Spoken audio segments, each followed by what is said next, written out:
Professor S के दत्ता, मैं कह रहा हूं कि भाई सारे सवालों का एक जवाब है बादल देवनाथ के पास कि ममता सरकार के खिलाफ साजिश हो रही है। क्या सारे सवाल ऐसे दरकिनार कर दिए जाएंगे? सबसे पहले तो उस डॉक्टर देवी को शत शत नमन, जिन्होंने बलिदान दिया है और जिस तरह का घिनौना हत्या हुआ है, बलात्कार हुआ है। और मैं मानता हूं कि यह सामूहिक बलात्कार है, ये एक व्यक्ति का काम नहीं है। फेक न्यूज़ के बारे में उल्लेख किया जा रहा था, फेक न्यूज़ के बारे में कहा जा रहा था। माननीय सुप्रीम कोर्ट ने और माननीय सुप्रीम कोर्ट के चीफ जस्टिस ऑफ इंडिया ने तमाम जितने सारे सवाल पूछे हैं, वही सारे सवाल पूरे देश भर में जनता पूछ रही है। फेक न्यूज़ क्या है? आपने जो प्रिंसिपल को तुरंत तबादला करके दूसरे जगह पे पोस्टिंग कर दी, वो क्या वो फेक न्यूज़ था?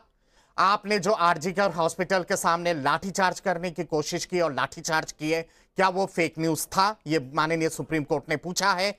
आपने जो एविडेंस मिटाने की कोशिश की, सेमिनार हॉल के बगल में जो कंस्ट्रक्शन है आनंद फानन में शुरू कर दिया, जिसके बारे में माननीय supreme court and the honourable chief justice of India उन्होंने सवाल पूछा, यही सवाल जनता पूछ रही थी, क्या वो फेक न्यूज़ है?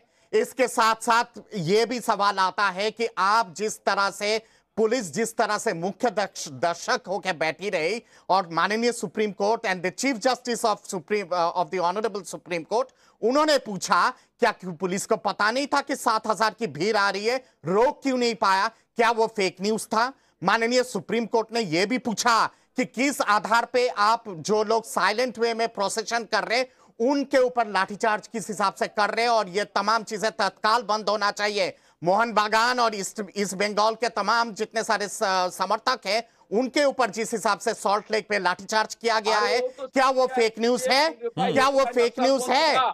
उसके साथ साथ तमाम जितने सारी चीजों पे जिस हिसाब से एविडेंसेस को मिटाने की कोशिश की गई है, जिसके बारे में उच्चतम न्यायालय लगातार पूछ रहे हैं, क्या वो फेक न्यूज़ है?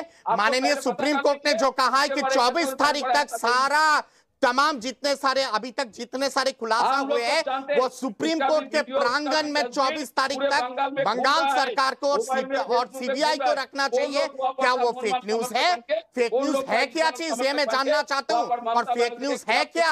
आपने बदलापुर के बारे में आपने उल्लेख किया है, वो भी घिनौना कांड है, पर वहां के सीएम ने तत्काल फास्ट कोर्ट मैकेनिज्म का प्रावधान कर दिए। प्रिंसिपल का सस्पेंशन हो गया है, वाइस प्रिंसिपल का सस्पेंशन हो गया। एक मिनट बादल देवनाथ, एक मिनट उनको, हाँ बहुत सारे सवाल